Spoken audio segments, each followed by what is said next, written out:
Bienvenue dans votre chaîne Univers Mathématique. Dans cette vidéo, on va voir comment écrire ces nombres complexes sous leur forme trigonométrique.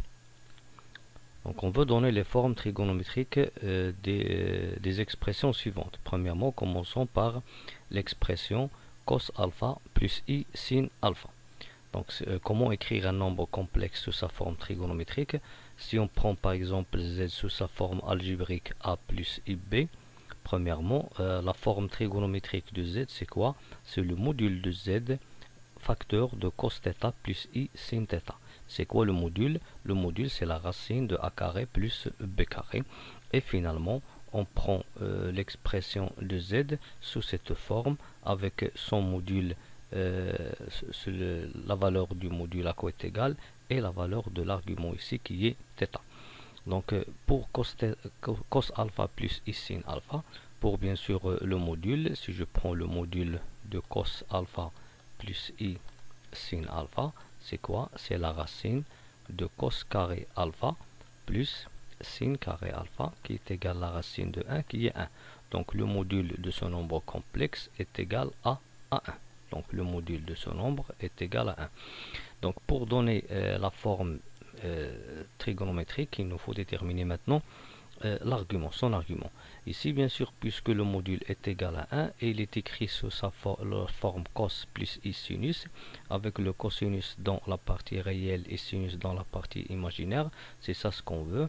Par suite, je peux voir que le θ ici, c'est quoi? C'est le alpha. Donc, cos alpha plus i sin alpha, je peux l'écrire 1 alpha, c'est-à-dire il a pour module 1 et pour argument alpha. Passons maintenant au deuxième nombre complexe qui est cos alpha moins i sin alpha. Ce qu'on voit ici, c'est que le cos, la partie réelle, c'est cosinus alpha, mais la partie imaginaire, c'est moins sin alpha. C'est pas le même nombre complexe. Donc il y a ici différentes méthodes pour écrire ce nombre sous sa forme trigonométrique. Commençons par les formules de transformation trigonométrique. Je peux voir que cos de moins x est égal à cos x, puisque la fonction cosinus est une fonction impaire, et sinus de moins x égale à moins sinus de x, puisque le cosinus est une fonction qui est paire, et sinus x est une fonction qui est impaire. Donc je peux maintenant remplacer cos alpha par cos moins alpha, comme on voit ici, et moins sinus alpha par sinus de moins alpha. Ou bien je peux utiliser une autre méthode. Je sais ici que ce nombre complexe là, il est le conjugué du précédent, du premier nombre. Et on sait que si on a deux nombres complexes, alors ils ont le même module. Donc le module de z bar, c'est le module de z. Par suite, le module de cos alpha moins i sin alpha, c'est quoi? C'est 1. Donc on va voir que le module, c'est le même. Et pour l'argument, je sais que l'argument de z bar, qui est le conjugué de z, il est congru à moins l'argument de z. C'est-à-dire, si je connais l'argument de z, je prends l'opposé et ça donne l'argument de z bar. Ou bien je peux utiliser le cercle trigonométrique. Dans un cercle trigonométrique, on a bien sûr dans le segment horizontal, on a le cosinus. À droite, il est positif, à gauche, il est négatif. Pour le segment vertical, on a le sinus. En haut, sinus il est positif, en bas, sinus il est négatif. Ici, je vais prendre alpha, une mesure ou bien un abscisse quelconque d'un point qui se trouve dans cet arc de cercle où sinus il est positif et le cosinus il est aussi positif. Bien, et si je veux que le cosinus ou bien la partie réelle soit positive, la partie imaginaire soit négative, je vais prendre ici le projeté ou bien le symétrique de ce point par rapport à l'axe des abscisses. Et si je prends ce symétrique là, je vais voir ici que ce point là il a pour abscisse moins alpha, l'opposé de alpha. Et je vois que pour moins alpha, le cosinus il est positif et le sinus il est négatif. Et je vois ici que le cosinus il est précédé d'un plus et sinus il est précédé d'un moins. C'est-à-dire ce qu'on voit ici, c'est que on voit ici que pour ce nombre complexe, je peux prendre pour ce nombre complexe là, je peux prendre bien sûr l'opposé de la mesure donnée qui est alpha, de même ici l'opposé, et de même ici j'ai trouvé l'opposé par trois façons différentes. Donc ici je vais écrire cos alpha moins i sin alpha sous la forme cos moins alpha plus i sin moins alpha. Et puisque ici j'ai le cosinus qui est précédé d'un plus et sinus précédé d'un plus, c'est-à-dire sous sa forme cos θ plus i sin θ avec le module qui est égal à 1, donc le nombre complexe donné ici, il a pour module 1 et son argument c'est moins alpha. On passe maintenant au troisième nombre complexe. Moins cos alpha moins i sin alpha. Ce qu'on voit ici, c'est que je veux créer ce nombre sous sa forme trigonométrique.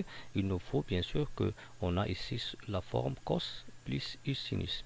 Ici j'ai un moins, ici j'ai un moins. Je peux utiliser des transformations trigonométriques. Par exemple, je sais que le cos de pi plus x est égal à moins cos de x. Et sinus de pi plus x est égal à moins sinus de x. Donc je peux travailler ici et remplacer moins cos de x par cos de pi plus x et moins sinus de x par sinus de pi plus x. Je peux de même utiliser le fait que ce nombre complexe là, c'est quoi? C'est l'opposé du premier. C'est l'opposé du premier. Et si on a deux nombres complexes opposés, ils ont même module. Et pour l'argument de moins z, il est congru à pi plus l'argument de z. Et on voit ici, on a pi plus x. Et on a ici de même pi plus l'argument, ce qu'on peut voir aussi dans le cercle trigonométrique. Maintenant, ce que je vois ici, j'ai la partie réelle qui est ici précédée d'un moins, la partie imaginaire précédée d'un moins. Donc, je vais essayer de trouver l'abscisse qui se trouve dans cette partie-là. Pour cela, je vais prendre le symétrique de ce point par rapport à l'origine. Et je vais trouver ici un autre point ou bien un autre abscisse et qui est bien sûr pi plus alpha. Ce qu'on voit ici, d'après les formules de transformation, j'ai trouvé pi plus x.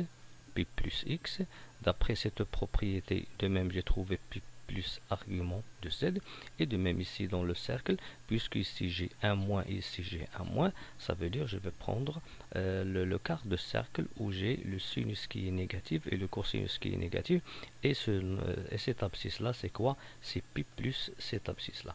Donc finalement on peut dire maintenant que le module de ce nombre complexe c'est le même 1, et pour l'argument c'est pi plus alpha. Ce que je vais écrire maintenant, je vais remplacer moins cos alpha par cos pi plus alpha et moins sinus alpha par sinus pi plus alpha. On a trouvé la forme trigonométrique donnée. Le module c'est 1, cos θ plus i sin θ. Ici θ c'est quoi? C'est pi plus alpha. Alors ce nombre complexe est là pour module 1 et argument pi plus alpha. Pour le dernier exemple dans cette partie-là, je vais prendre moins cos alpha plus i sin alpha. Dans ce cas, je peux utiliser une autre transformation. Je peux travailler avec la formule suivante. Cos pi moins alpha. Cos pi moins x, c'est moins cos de x. Donc je peux remplacer moins cos de x ici par cos de pi moins x. Et je sais aussi que sinus de pi moins x, c'est sinus de x. C'est-à-dire je peux remplacer sinus de x ici par sinus de pi moins x. Et ce qu'on voit ici, c'est que la mesure ou bien l'argument ici, il va être pi moins alpha. Bon, le dernier exemple. Je peux de même utiliser une autre formule. Je peux bien sûr voir que ce nombre complexe, c'est quoi? C'est le conjugué du premier. On a dit que si on a deux nombres complexes conjugués, ils ont même module. Alors ça, c'est le module 1, 1. Et pour l'argument, on a dit avant que c'est pi moins l'autre argument. Donc l'argument de ce nombre complexe là, c'est pi moins l'argument de ce nombre complexe, c'est-à-dire pi, pardon, non, c'est pas pi. Pour le conjuguer, on prend l'opposé. On voit ici qu'on a le nombre complexe cos alpha plus i sin alpha, et ici cos alpha moins i sin alpha. Alors ça c'est l'opposé du premier. Donc c'est moins pi plus alpha qui va nous donner moins pi moins alpha, et on sait que moins pi il est aussi congru à pi, donc je peux dire ici pi moins alpha. On voit ici pi moins x et de même ici pi moins alpha. Je peux de même utiliser le cercle trigonométrique, et bien sûr on voit que le cercle trigonométrique c'est le plus facile. Il faut bien retenir les formules de transformation, mais pour le cercle trigonométrique ça c'est facile. On voit ici qu'on a cosinus et on a sinus, donc ici dans la formule trigonométrique cos après sinus, cos dans la partie réelle, sinus dans la partie imaginaire. Ici, je vois que le cosinus il est précédé d'un moins, donc je vais prendre cosinus négatif dans le cercle. Ici, j'ai le sinus qui est précédé d'un plus, donc je vais prendre le sinus négatif, le sinus qui est positif ici. Donc, je vais prendre cet arc de cercle.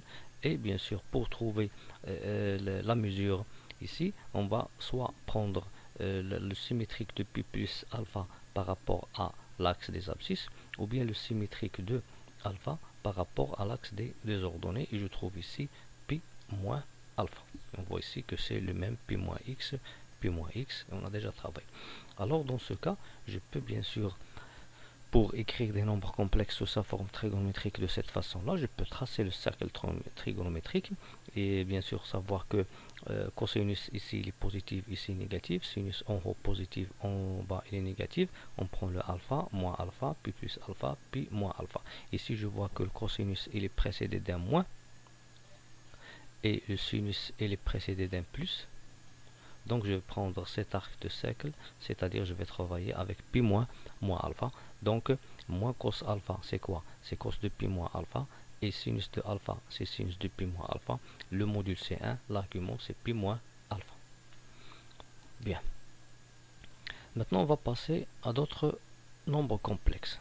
Ici on va travailler avec sinus alpha plus i cos alpha. Ce qu'on voit ici c'est qu'on a écrit sinus dans la partie réelle et cosinus dans la partie imaginaire. Et pour écrire ce nombre complexe sous sa forme trigonométrique, il nous faut qu'on ait cosinus dans la partie réelle et sinus dans la partie imaginaire. Donc on va changer bien sûr ces deux expressions là, et pour changer sinus en cosinus et cosinus en sinus, on va utiliser les formules suivantes. Je sais que le cos de pi demi moins x c'est sinus de x, et sinus de pi demi moins x c'est le cosinus de x. Donc ça c'est la première démarche qu'on va faire. Cos de pi demi moins alpha plus i sinus de pi demi moins alpha, et on a déjà vu ici que cos alpha plus i sin alpha, sa forme trigonométrique c'est 1 alpha. Donc ici on va écrire 1 pi demi moins alpha. L'autre nombre complexe, sin alpha moins i cos alpha. De même, je vais changer sinus en cosinus et cosinus en sinus. Donc je vais écrire cos pi demi moins alpha, sans oublier le moins i sinus de pi demi moins alpha. Et je sais ici que pour cos alpha moins i sin alpha, on prend comme module 1 et comme argument l'opposé du premier.